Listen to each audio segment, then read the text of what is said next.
Let's focus in for a moment on Gatwick. As you're aware, that's one of the airports that's affected by today's strikes, and Hannah is there for us now. Hannah, I can see you're in departures there. From what I understand, it's arrivals coming into the UK that are going to be particularly affected.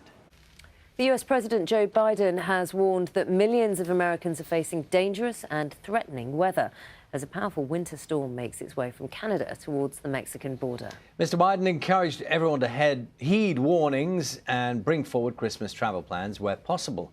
Temperatures forecast to dip as low as -45 degrees Celsius. Our North America correspondent Peter Bowes has this report. The Equalities Minister, Kemi Badenoch, has joined those voicing concerns about Scotland's controversial new gender recognition laws. Now, the new legislation lowers the age that people can apply for a gender recognition certificate to 16 and removes the need for a medical diagnosis of gender dysphoria. Lindsay Buse has more.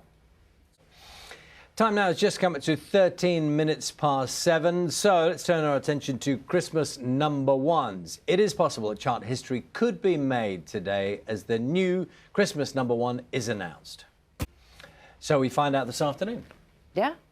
Carol, morning to you. You're always number one. Look at me being nice to you. I know.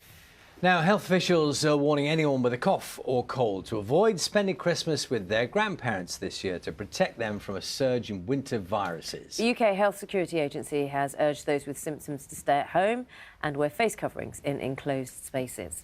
Sense approach to that Yes. one, which that would stand every year.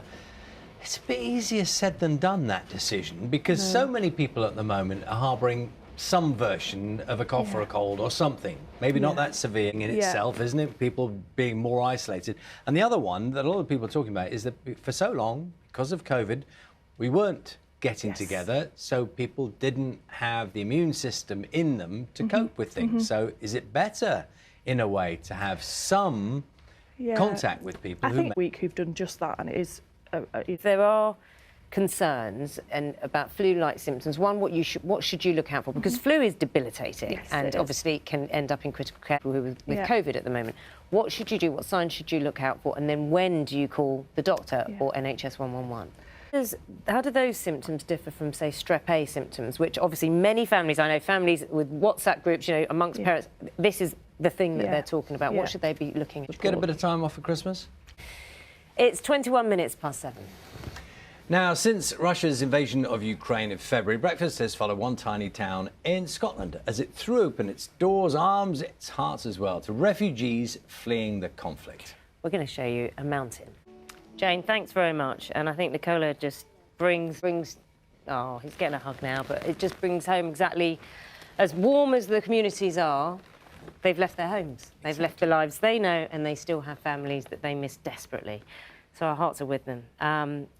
It's coming up to 7:30. We'll be back shortly after you find out what's happening where you are.